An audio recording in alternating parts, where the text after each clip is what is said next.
pẹ̀lú òwúrọ̀dọ̀ ọlọ́run kò ní rí ìbànújẹ́ máa pẹ̀lú òwúrọ̀dọ̀ ọlọ́run ọlọ́run sọ ọ́ dé nínú Islam bismillah ìwọ náà farabalẹ̀ kọ́ bí ó ti ká Kùránì wàá wò pé sí ìmọ̀mù àdúgbò yìí sọ lè ké bẹ́ẹ̀.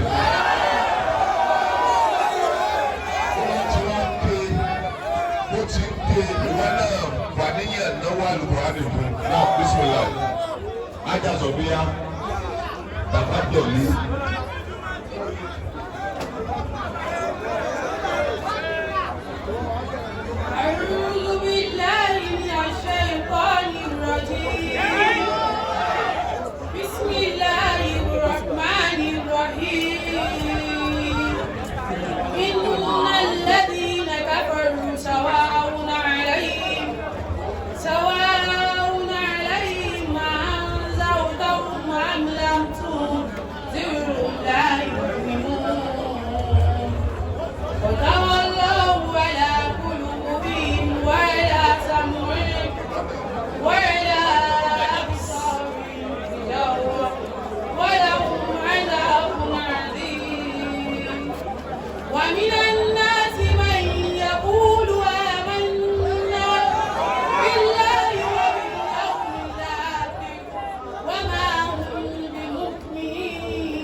náà ọlọ́run kó wọlá àwọn dáadáa káàrí ọlọ́run mọ́sá gbàdúrà wa ẹ bá kásáró wa ó bu wá sí adéwà ṣe fúgàmù dáhùn ìjẹ́ ká pè é àwọn ọmọ náà gbé bọ́ọ̀lù àbáàdé.